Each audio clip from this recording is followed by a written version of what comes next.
We're about to hear from some of the biggest California cannabis trade groups about their current initiatives and efforts to support the growth of a legal and inclusive cannabis industry. All of these groups here today are working to move California cannabis forward. First, I'd like to introduce Lauren Fraser, the Board of Directors for the Cannabis Distribution Association. As the co-founder and board president for the CDA and previously as a board member for the California Growers Association, Lauren has been advocating for the interests of cannabis growers and distributors for the past 4.5 years. Since joining the cannabis movement in 2014, Lauren has co-founded 2 successful cannabis distribution companies, River and Madrone, and has consulted on several other businesses across the supply chain. In her most recent role as VP of Supply Chain for Flowcana, Lauren managed all procurement activities and built out the company's bulk sales division. Currently, Lauren is consulting multiple cannabis companies and advising on investment opportunities for a cannabis-specific venture capital company. Nice to see you here, Lauren. We also have Ross Gordon, the Policy Director for Humboldt County Growers Alliance. Ross has worked as a paralegal in medical cannabis business law, where he helps a wide range of farmers, manufacturers, and delivery service operators navigate collective and cooperative laws under Proposition 215 and SB 420, and came to understand the uniquely diverse, independent, and values-driven businesses that make up the California cannabis community. As Prop 64 was passed and then implemented, he developed an up-close perspective on how new laws and regulations were impacting the legacy cannabis community in Northern California. In 2018, Ross began working with with California Growers Association as the policy staff, supporting HCGA's legislative affairs program and leading their work there. Welcome, Ross. Next, we have Jerred Kiloh, the president of UCBA and the owner of The Higher Path, an award-winning medical cannabis dispensary that opened in 2013. Named the best dispensary in Los Angeles in 2016, the Higher Path Collective serves both medical patients and adult use recreational consumers from their location in Sherman Oaks. With UCBA, Jerred works to shape the regulated cannabis industry in Los Angeles through political efforts while creating a network and community for the licensed industry.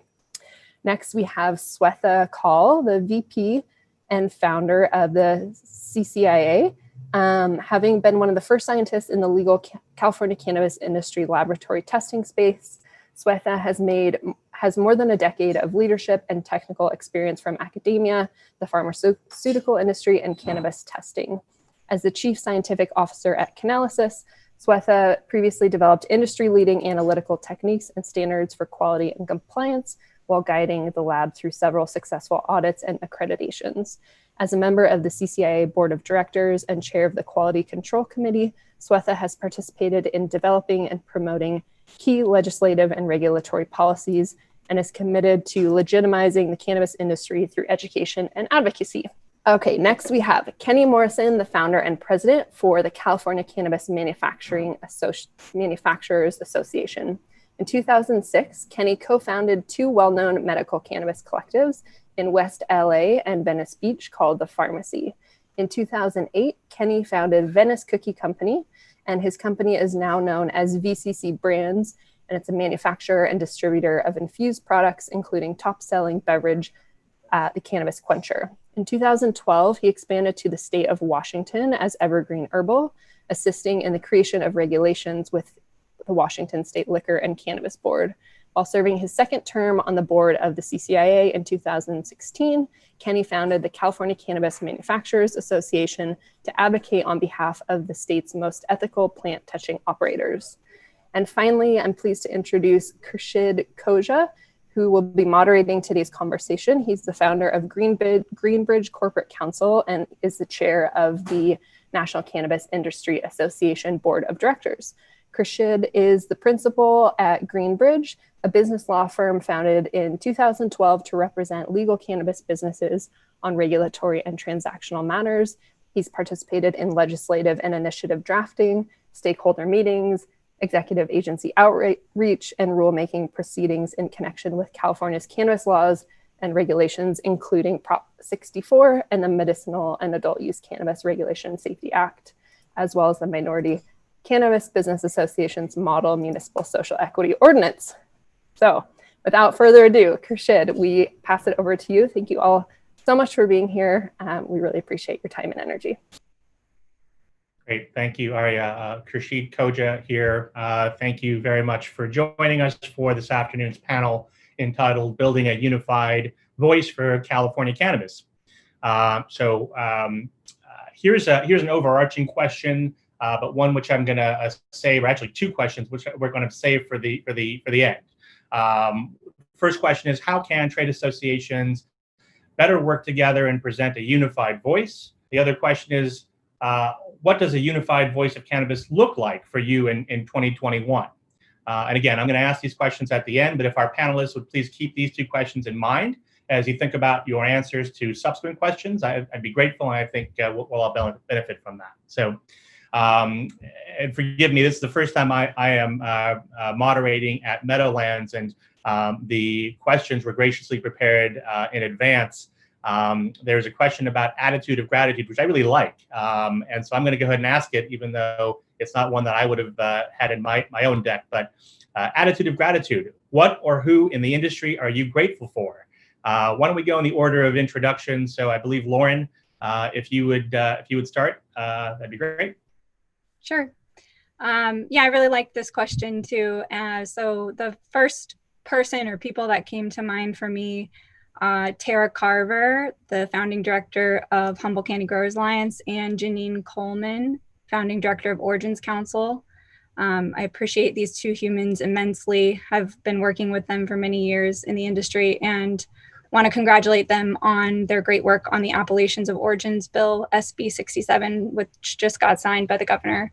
So huge win for the industry, and will have a global impact and long-term impact for California cannabis. Thanks.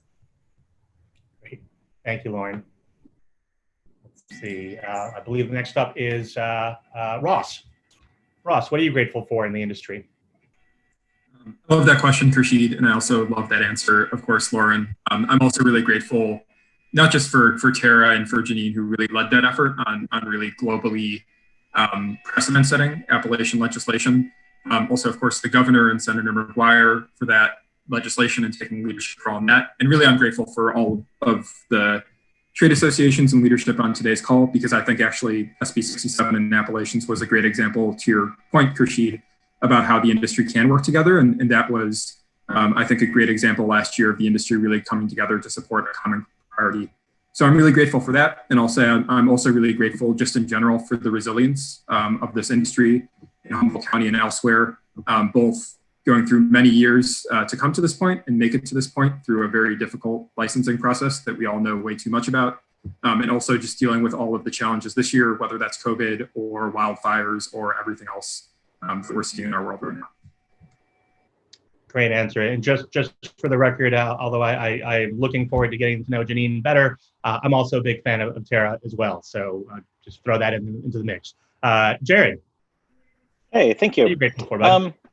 Honestly, having Lori Ajax be the lead of our BCC has really shown she's been a great gatekeeper for our data, for movement forward. She's helped in a lot of ways when it comes to enforcement, when trying to find the balance between, overly enforcing and giving people a lot of transitional time to make it into the industry, and adapt to the regulations. So honestly, it's kind of a godsend to have someone like that who really does listen and adapts to the industry as its needs change. I'm just happy that this kind of person has been at the lead, the BCC. Plus, having the conversations with a lot of trade organizations who really do consolidate their members' needs and stuff, so that we really can have a conversation that is representative of a much larger group. The leaders of these trade organizations really do bring a lot of enlightenment to other parts of the supply chain. So appreciate the time here and the opportunity for us to all come together. Thank you, Jerred. Swetha, what are you grateful for?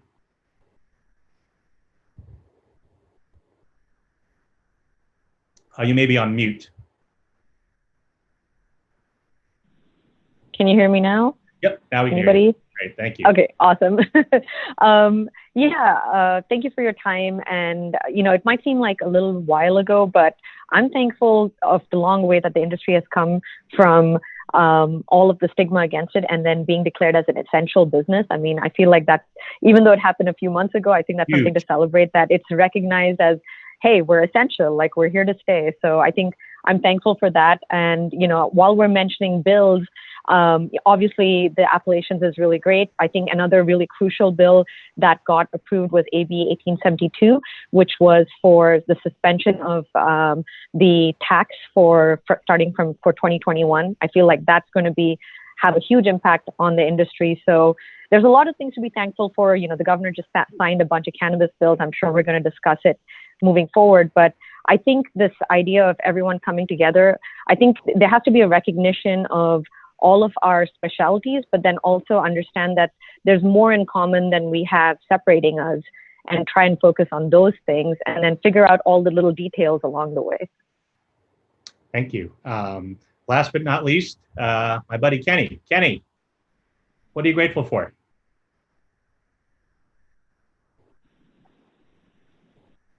We have Kenny? Going once? I don't think he's a co-host. Yeah, no, I just got unmuted. How's it going, everybody? There you go. Hey, bud. What's up, Khurshid? Good to see you, man. Good to see you. Yeah. Look at who over there. I'm grateful for being included in this.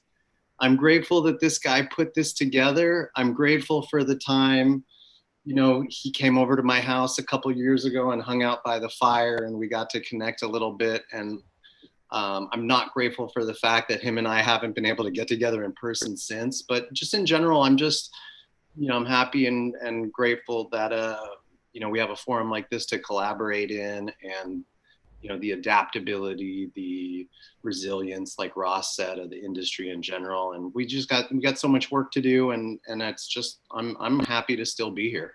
You know, it's been a long time, and there's just, you know, I don't think there's any industry that goes through the amount of crazy insanity that this industry goes through.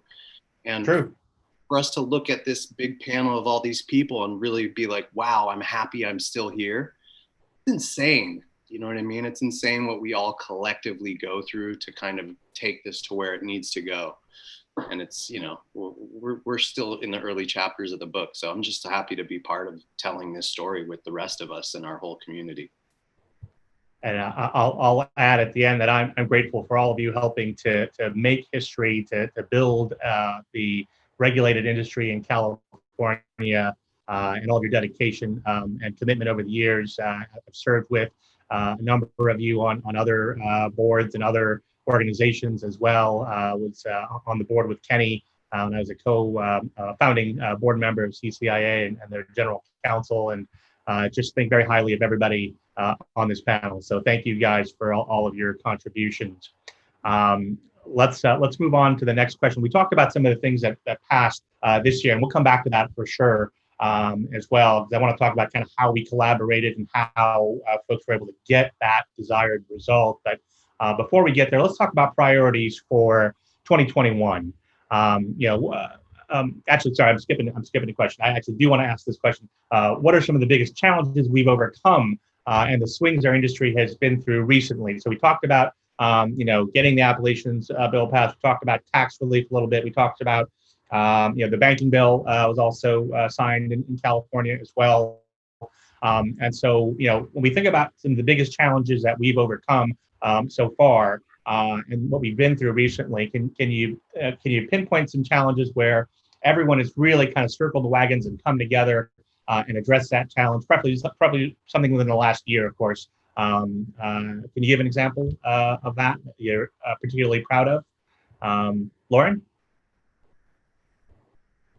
Sure. Yeah. I mean, I would echo what Swetha said in her intro about being deemed an essential business. I think had that not been the case, I would have been very concerned for the industry and a lot of businesses closing up shop probably permanently. So I think that in terms of overcoming obstacles, that's a huge, huge achievement, getting deemed an essential business. And it will it set a precedent for the future as well, and being able to talk about what that means to be an essential business on a federal level.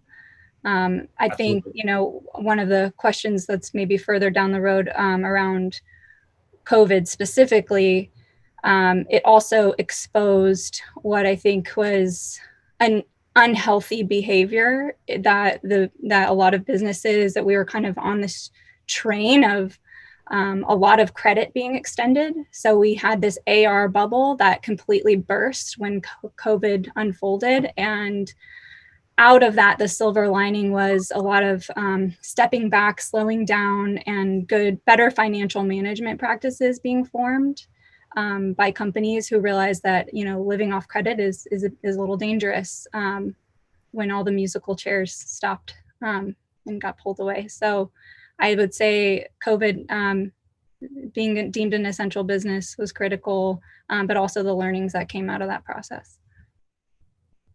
Excellent. Thank you, Lauren. Ross? Yeah, I would definitely echo what Lauren said, that being deemed an essential business, you know, not just obviously being able to continue business and that being, you know, so incredibly important, but I think what that means to so many people, especially here in Humboldt, legacy cultivators, folks who have been doing this for decades, who have been stigmatized and criminalized, to be told by the state and be affirmed by the state that what they're doing is not just legal and is not just acceptable, but something which is actually valued and something which is important enough to continue in the face of something like COVID. And, you know, part of the recognition of that is also a recognition of medical uses of cannabis and really taking that seriously, which I think is something which is sometimes gotten lost within regulated framework. I think one other challenge, I think related to that this year, that I don't know if we've overcome, but I think we've had to accept, and I think we'll have to continue to manage and consider, is the reality that we're now dealing with, you know, a pandemic and a level of social crisis where certain priorities or policy initiatives we might have wanted to pass this past year, there wasn't that much bandwidth for them. You know, we had a lot of things we were excited about at the start of this year, but, you know, the reality is that the state of California, to be honest, had more serious things to deal with in many cases, and also had to deal with an enormous budget deficit and economic crisis. And so I think a big challenge this past year was trying to navigate our priorities and things that are really important to us, alongside with the understanding that there are things happening that are greater than us. And I think that's a challenge which, depending on how things play out over the next couple months and year, we're going to continue to have to be cognizant of in 2021. Yeah, certainly a lot of things did get delayed, including agency consolidation, which we'll talk about a little bit later. Jerred, challenges that were overcome this year, efforts that were collaborative that helped to achieve that result. Can you cite an example of, obviously the COVID example, and the essential business one is fantastic, but others? You know, from a retailer standpoint, it was illegal for us to do curbside delivery. So our communications with Lori and telling her how essential that was going to be to our businesses staying essential, it was important for us to recognize where in the code there was emergency provisions. I know that UCBA sent her a lot of standard operating procedures for what it would look like for a curbside delivery, and then to get the recognition that that was going to be a necessity and that we were going to have to kind of like work around what is currently illegal under our regulations to not have these kind of, you know, pass through windows and curbside delivery. So I feel like that was a good place, especially for retail, to have the safety and security for their employees to be able to kind of push those transactions to an outside environment so that we could realize that our employees were as important as anyone else inside the supply chain. So I think that was something that felt really good for a lot of people coming together to really give their employees that kind of safety and security. I know it's been very difficult for like the manufacturing side, where you can't just take everything outside. And you know, talking to a lot of people, even like Kiva, who had, you know, some issues when it comes to trying to socially distance and stay separate and still stay you know, efficient. I think everyone in the supply chain has kind of found their little levels of efficiency that still work within the confines of being in a pandemic and having a lot of regulations that do limit our ability to kind of expand in a business model that most other businesses can. So I think that was a really big win for our industry, to allow retail to have that kind of, you know, expansive look at providing for our customers. Yeah, I certainly found the Bureau to be very accommodating. Lori was very accessible, you know, right off the bat. All the staff has been very accommodating around this issue of curbside pickup and doing things that weren't ordinarily accommodated under the regulations, but that we're able to do under the far-sighted disaster relief regulation that was included in the BCC packet. So very far-sighted and very helpful there, certainly. Swetha, in terms of challenges overcome this year, examples of sort of a collaborative effort that yielded a great result? Sure. Yeah, I mean, it's within the year, but it seems like a long time ago, but we got through the whole vaping crisis. I feel like really with all of the trade organizations coming together really well. That was like a great example of what we can achieve when we're on the same page and working towards a goal. I think there were these threats of bans on vaping and things like that we were able to overcome by just education. And the testing labs all came together, all the trade organizations were on message together, and I feel that was like a really great example. And on a smaller level, I know I've worked with Kenny and the CCMA. There had been moments where they were working on testing bills, and just having that conversation and being able to openly talk with each other, you're able to see blind spots that maybe you hadn't recognized before. And we see the results of it with like the Quark bill that was able to increase the allowance on edible products from 10% to 12% that the governor signed. I feel like that was a huge thing that we were able to accomplish. We were also able to accomplish allowing testing labs to work with law enforcement. That was the Bradford bill. Like there are really great examples of how much we can get together when we're all on the same page. And it looks so much better to the legislature and to the regulators when they can see multiple organizations and multiple parts of the supply chain coming together. Because I think one thing we all have to keep in mind when we're looking at this is, for outsiders looking in, we're all the same. We might look at all these little differences and interest groups that we have within our different areas and, talk about our different sort of pet projects. But to anyone else looking into us, we're all the same. And so we represent, the industry overall. So I think some of the little details we sometimes get really caught up in. And I don't know, that's something that we really could work on. And that's probably a challenge moving forward. I think one of the challenges to look forward to that I really would like to see some more work in cross-trade organizations is a little bit more collaboration on equity and social equity. I feel like that's something that we've kind of deprioritized in the past. And I really think it's something like this is the moment, culturally, everyone's ready for it. I think, this is really something that we can look forward to working on in the next year. And then obviously all the same challenges that I think across the board, everyone can echo, right? Taxes, barriers to entry, access, improving local access and education. And then, social equity. I feel like those are the main priorities, and I'm sure we'll get into it moving into your next question. I'll put in a quick plug for the Minority Cannabis Business Association. That's minoritycannabis.org. I sit on that board as well as the NCIA board. I'm a bit of a slacker, and so I don't have enough pro bono stuff to do. So I sit on both boards. I enjoy the work very much, and I encourage folks to check out minoritycannabis.org and help move social equity forward. Swetha, that point about the how people perceive us is a great one. I remember having a conversation with Lori on a flight back to Sacramento about kind of how many different voices she was hearing from, and how that made the regulator's job that much more difficult. Right now, we're in a place where we have these distinct agencies. Manufacturers are dealing with CDPH, the farmers are dealing with CDFA, the retailers and distributors are dealing with.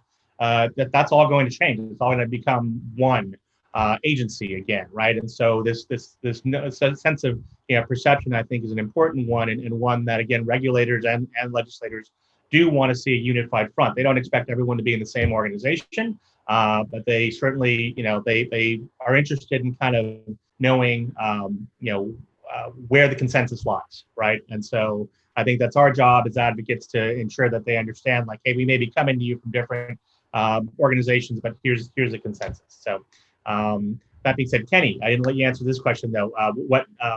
What collaborative challenges were faced this past year that you're especially proud of, or that you'd like to highlight? There's so much to remember. I forget so much, and it's like I'm just happy. I'm just grateful that, like, you know, I'm looking at 5 different faces that I could reach out by text the other day and just be like, hey, what's the rule on this again? So the collaboration's never ending, right? But you know, whether it's you know, Wes from Mammoth or Lauren or whoever it is, just you know, the collaboration is how we're getting stuff done. Something I guess I'm proud of is, you know, CCMA went to Assemblymember Quirk with the idea of expanding testing from 10% to 15%. We eventually landed at 12%, which we felt was like a good compromise. You know, that's just a little baby step. It's one of a million different drops in the bucket that got to happen. But, you know, it's fun getting these little wins and doing it with all the other groups. And, you know, we're just going to keep doing it. Thank you, Kenny. So since we touched on agency consolidation, why don't we talk about that for a few minutes.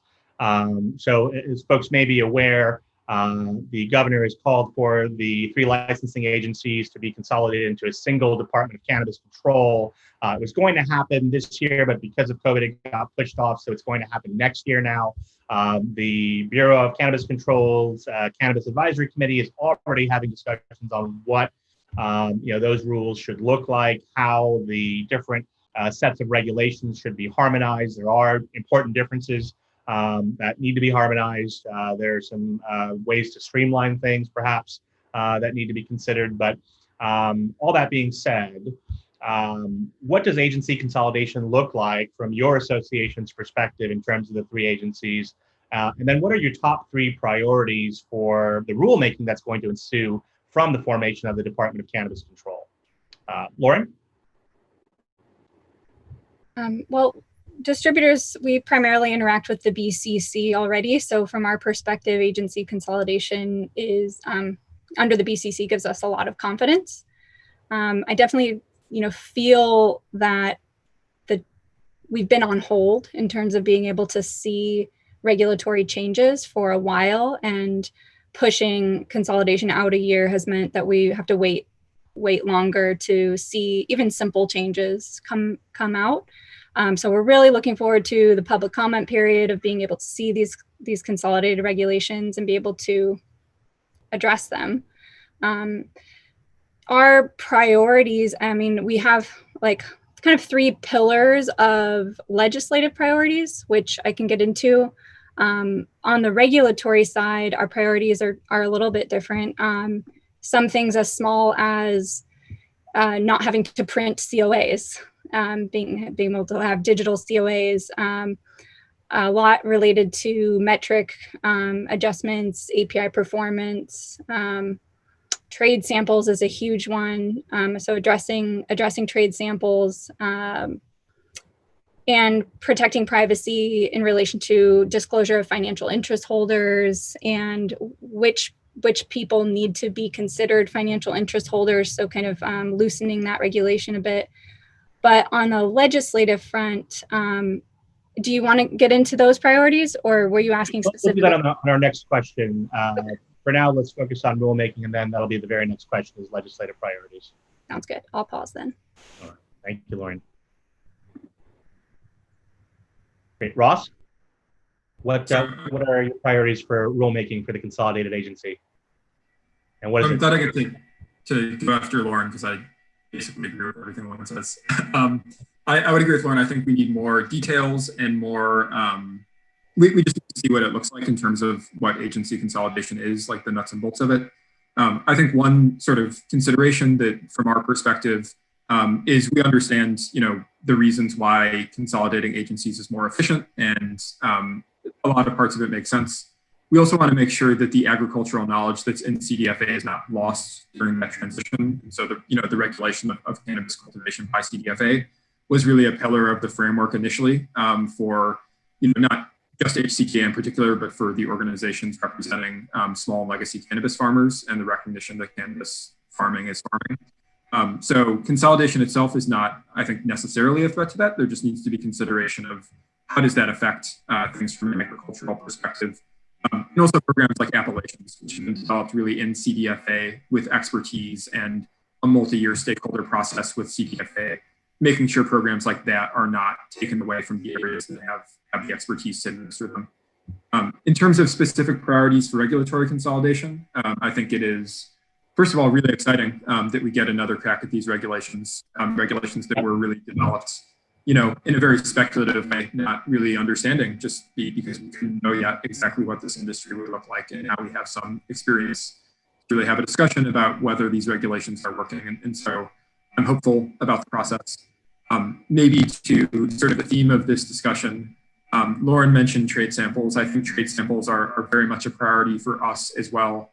And one place where I think that the cooperation between us and other organizations and just generally talking to each other has been really important. I think trade samples is a great example because in our conversations with distributors and with other parts of the supply chain, one thing we've identified is that to make trade samples workable for distributors, to make trade samples workable for independent cultivators or manufacturers is actually two separate processes.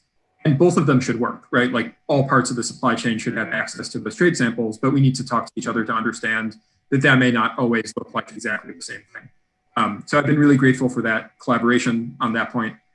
Some of our other priorities, there's just a lot of things, restrictions that farmers deal with, which we would hope to see lifted. Things like the ability to share seeds and clones and sell those seeds and clones to your neighbor, pretty basic stuff like that, which is really frustrating and hopefully something which can be reconsidered. And then the last thing, I think really major priority on our minds, and I'm sure it is for many folks, is track and trace. Is there a way to look at some of those regulations and also make sure there's accountability within that system?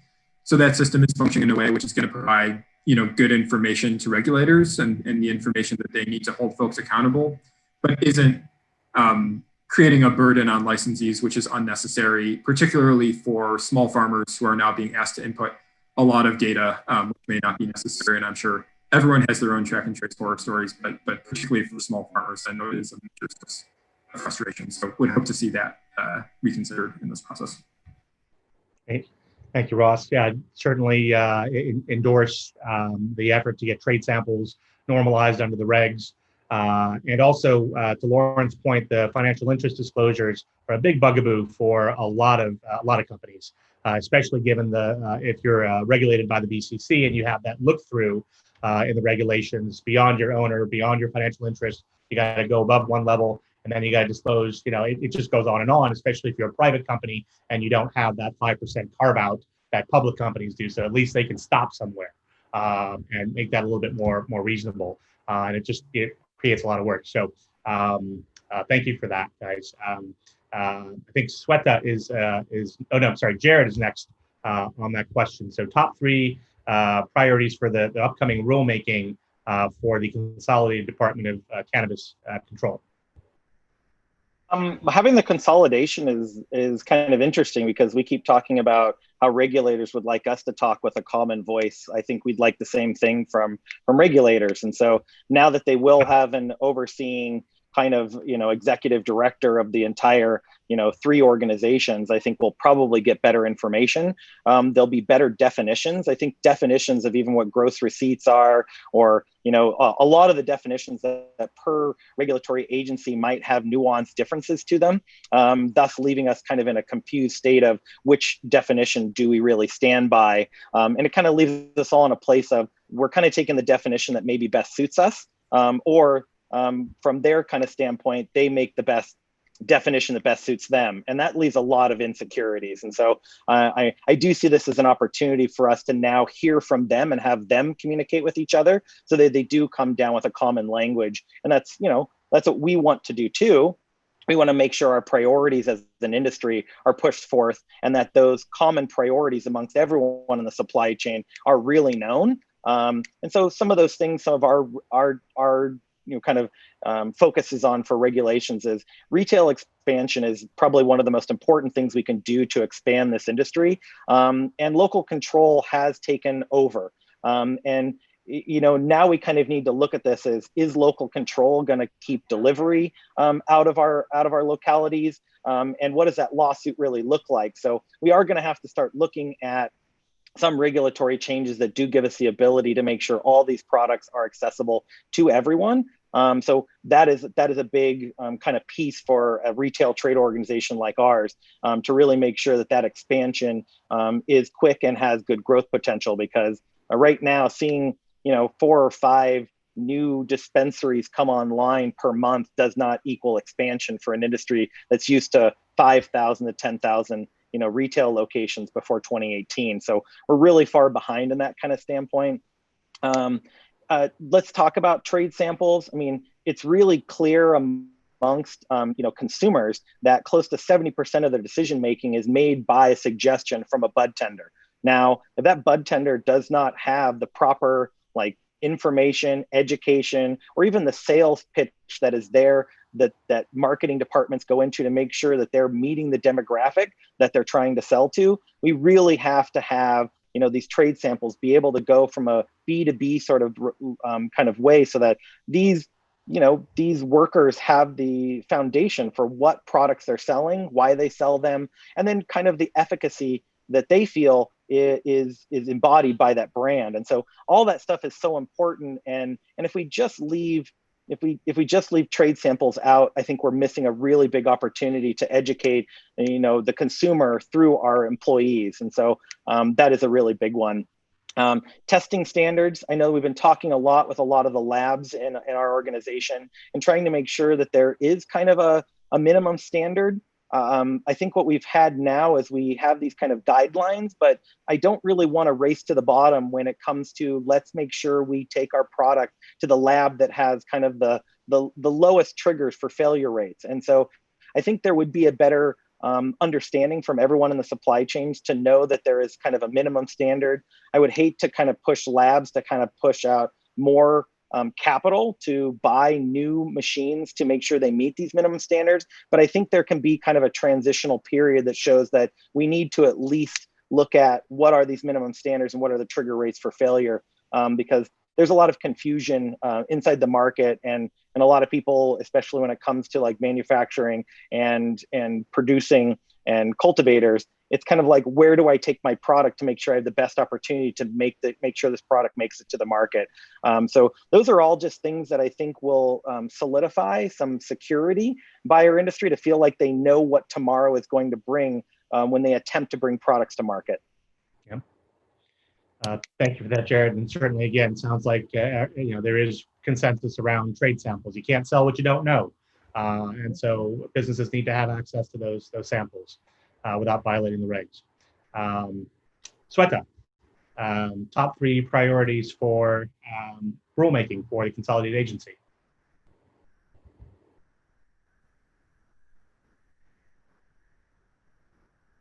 You're on mute if you're speaking.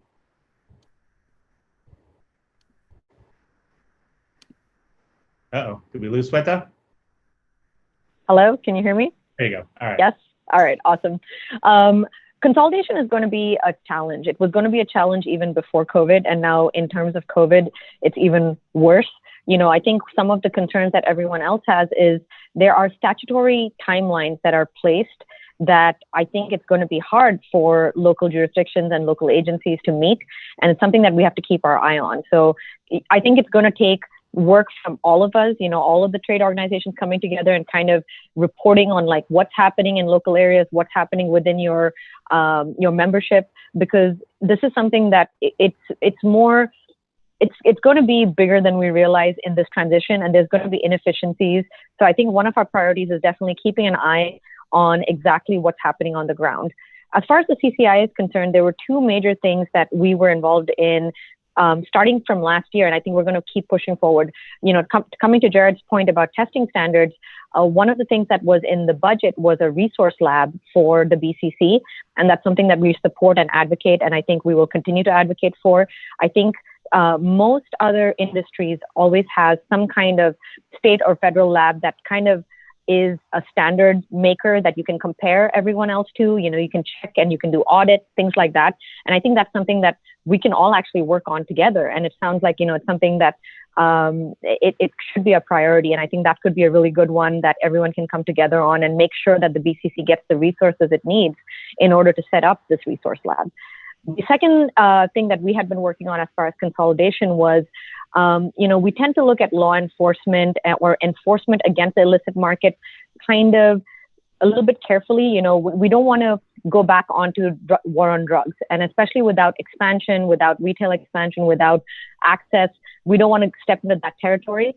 And so one of the suggestions in the budget that the CCIA had worked on starting last year again was to help the BCC with get some more resources. So to get investigators or peace officers, there's 87 that are allocated in the budget that we're hoping that the BCC gets and that they can direct them. Because if you talk to, as Jerred had mentioned too, with Lori, they have a way better understanding of what's actually happening within the industry than a lot of the local law enforcement and things like that. So I would rather them handle violations, they know exactly where the illicit businesses are because they go to they deal with the legal industry on a regular basis. And I feel like that would be a really great step in empowering and trying to help crack down on the illicit industry. So those are sort of like some of the background goals, but like everyone else mentioned, I think the rulemaking process, going through all of the regulation, all of us having a second stab at those regulations now that we've actually lived through them, I think that's going to be really key. So yeah, I also see a tremendous opportunity for everyone to come together and work on some of these commonalities moving forward. That's very, very exciting. As an attorney, I did certainly geek out on it as well. So I'm looking forward to it. And I've already started working with Lori and Tamara and others to kind of the stakeholder process, kind of what the regs should look like going forward. Kenny, anything to add there from CCMA's perspective on what the rulemaking should look like, what the agency should look like, especially given that you've primarily been dealing with the CDPH. Now you're going to have a bigger structure to deal with. What are your thoughts?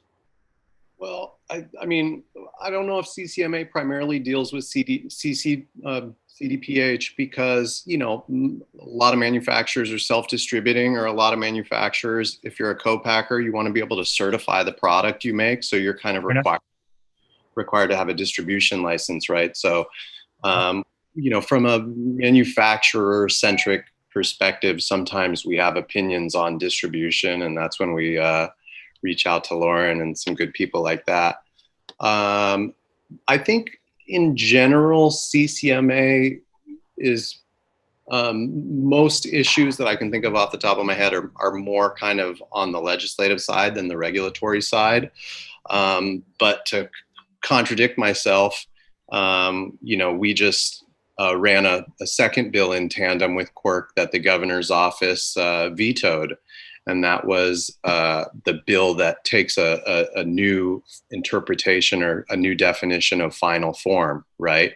We felt, for instance, you should be able to send in a chocolate bar or a cookie or another manufactured product to the lab in a Ziploc bag. So you're not utilizing that expensive final form packet, retail packaging just to get a passing COA. The compromise with that CDPH came back with is they said, yeah, but we think, on vape, that really has to be tested inside the cartridge because cartridges leach heavy metals or whatever. We totally agreed with that. We thought we had a deal. It went to the governor's office and it didn't get signed. And basically in his veto message, his suggestion was, well, there's going to be consolidation of the agencies next year. You should try and get that passed in the rulemaking process. So that brings us back to where we're at, right? We tried to handle that legislatively, got it to the governor's desk, and now, the administration suggests we go back and handle it through rules. So I guess that's one thing we'll continue to work on is a new definition of final form. Don't quite understand what the concern is outside of, the vape thing, which makes great sense. Vape oil inside a vape should be tested inside that cartridge or extracted from that cartridge and then tested. What What else? It's packaging, Kenny. It's because of the packaging.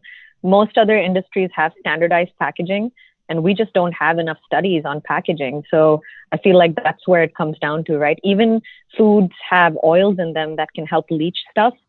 I support this bill. I think we are going to move towards final form because every other industry does bulk testing in some form.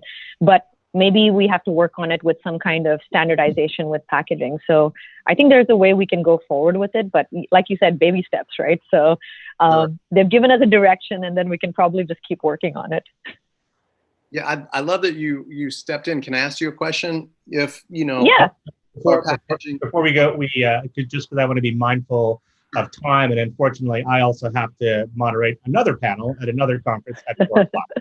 So I do want to, there will be time after I sign off. I think there's still an additional 7 minutes where David or Arya will step in and kind of close things out or do Q&A.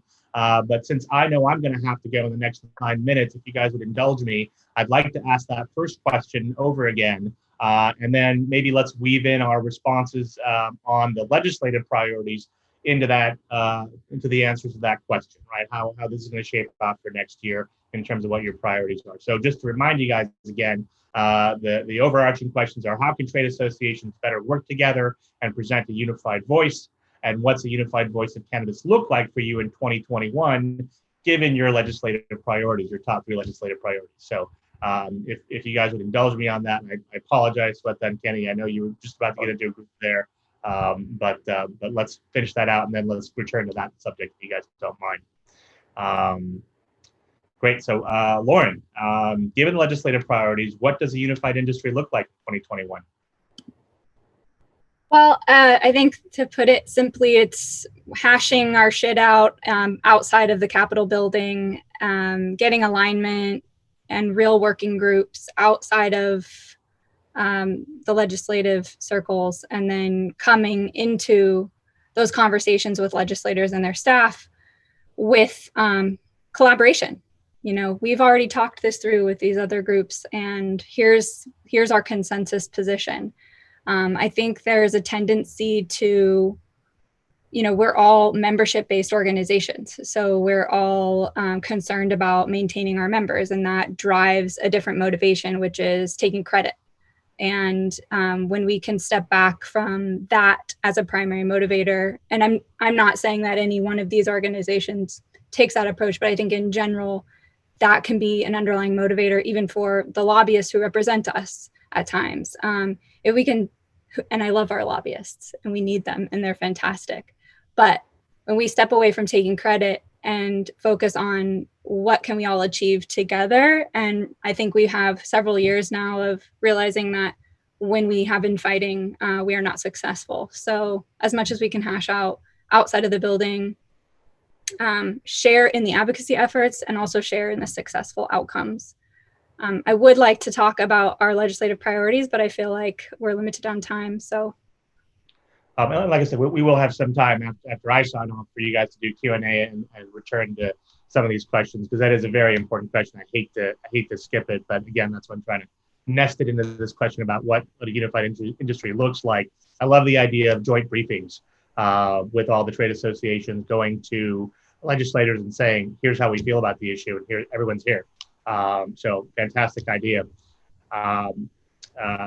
Ross, given legislative priorities for your association, what does unity look like in 2021? So definitely echo Lauren that we need to hash our shit out outside of the Capitol. I would add to that, we should also hash our shit out outside of Zoom calls with 115 people on them.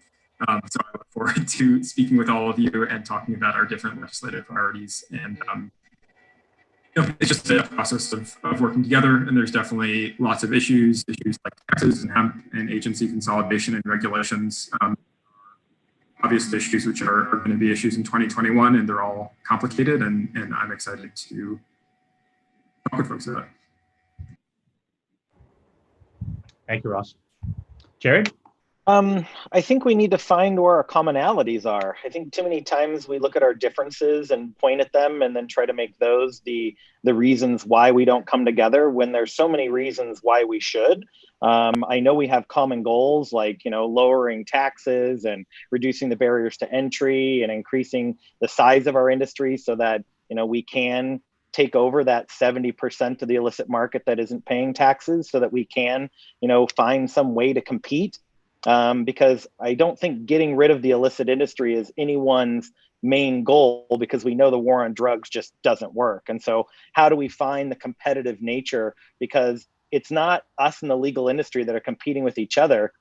It's us competing with a market that has just much lower prices. And so we need to find where our commonalities really help us have strength. And we need to focus on where we can grow together. And I think there's a lot of opportunities in that. And I think legislative goals are something that's really big. If we don't start in the beginning of the season before we've planted our flag on what our legislative goals are, if we're not communicating about them early, then we want to take credit for all the work we put in to come up with these legislative goals. And then we kind of hold on to them with our egos and we don't let go of them because we want to win. I mean, it is a membership base, like Lauren said. We have to have members, otherwise we don't have any funds. So there is this place where we can kind of find this commonality and then build on those. And I think the legislative needs in the beginning, as we build our real legislative language, that's where the nuances come in. And I think that's where we fight the most, is the nuances of the bill, because it wasn't our idea. And so we need to get rid of that part. And so earlier intervention, I think, is the best way we can deal with this. There's enough credit to go around as well. Yeah. So, great. Swetha? Yeah, I mean, where to start? I mean, with the, like Lauren said and everyone echoed, we need to get our shit together. I mean, the legislators are starting to notice the fact that, Reggie Jones Sawyer had to call us out on the assembly floor as, what the hell is going on with you guys? I mean, it's not a good look. And, there are things that we can do better. I think apart from the credit hogging, I think there's a little bit of, like this purity test, right? Like when you have a bill that you really like, it's almost like everyone hangs on to it. And there's this purity test of like, it must not change. And I think we need to change our ideas around that, because the way policy moves forward and the way politics works is on compromise. And honestly, when everyone is slightly unhappy, that's when we know we've done our job right, because we've kind of got stuff done and everyone's just equally slightly unhappy, but we're moving forward in that baby steps. And I think we really need to start being okay with that. It's not the most comfortable, it's not the nicest way, but that is how policy moves forward, and we have to be okay with that.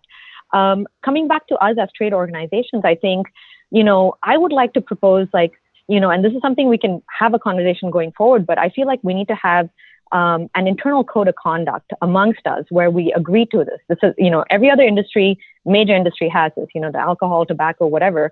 And I feel like we need to have it as well, where we have to respect each other no matter what, even despite our disagreements. We have to have a certain way we conduct ourselves.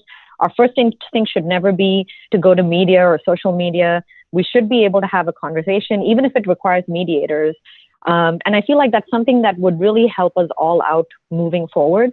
And, if there are people, there are always going to be personalities that don't get along with each other. But I think as long as you're willing to have a conversation and respect the other side, I feel like there's always going to be forward progress. We're not always going to agree on stuff. That's always going to be there. But, like several people mentioned, the overall goals are the same. We want to make this tent a bigger tent. We want more people that want to have cannabis businesses to be able to have cannabis businesses. There are a lot of people that are kind of right at the edge of that illegal side that are looking for ways to get in and they just can't afford it. And we need to find a pathway for those kind of people to come into that tent. So I think there's a lot of agreement here, but I feel like we do need to decide how we want to behave, how we want to be perceived. And we need to like move towards that in a very active manner. We can't just, have calls and say, pay lip service to it. I think we need to have actions that follow up with what we're all talking about. So I'm really hoping there's going to be a lot more conversation and a lot more dialogue between everyone I see over here. And I can see that moving forward, but it's something that we really need to hold ourselves accountable to. Yeah. I love that point. I like to say I have no time for circular firing squads or circle jerks.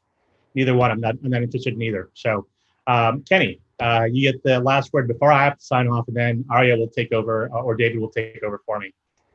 Sure. I mean, sometimes the bigger the organization, the bigger the circular firing squad, right? So there's like a good side and a bad side to having an org that's really large. Sometimes there's a benefit to having an organization where, you know, they can make a decision via WhatsApp in 10 minutes and start moving. I feel CCMA is pretty small and nimble. I feel kind of grateful to have probably avoided a lot of the conflict or that was mentioned in this thing. And at the same time, it's like, look, this entire industry is the size of a freaking high school, right? And none of us have even graduated high school yet. We're in the third year of legalization. So it's like, you know, metaphorically, it's going to take a little bit of time for everyone to figure out how to communicate with each other. And given the amount of fires we have to put out based on all of this overbearing regulation, you know, it's understandable that we're confusing legislators where, you know, Evan Lowe will tell me, Kenny, you need to get consensus among the trade organizations and come up with your number one ask. And you guys all got to agree on it and work on it together. You know, I don't think we need to be so hard on ourselves. It's not strange to think that takes a year or two for us to come together and figure out how to work together, especially when we all run different businesses with different concerns. And a ton of them are a 10 on the scale of 1 to 10 in terms of importance to our particular license type. You know, this is not an uncomplicated freaking industry. And there's a lot of concerns, and there's more work than any of us can, you know, attack in a single day or a single legislative session or a single lifetime. So it's like, we're on the right path. We are collaborating. We are learning how to do it together. We do have to navigate personalities, and we also have to enjoy it while it's going on. You know what I mean? So, I mean, you know, look, I come from a dysfunctional family. Everyone on this call is part of my dysfunctional family from time to time. It's the way it is. And it's like, I love this dysfunctional family. So it's like, you know, whatever, it is what it is, and we're making progress. And I guess one last thing I'll say is, you know, one of CCMA's early lobbyists said, Kenny, politics is a game of incrementalism. And so to echo what Swetha said, it's like, sometimes you got to take that little win, you know, and you got to just take that little win and regroup and gear up for next session.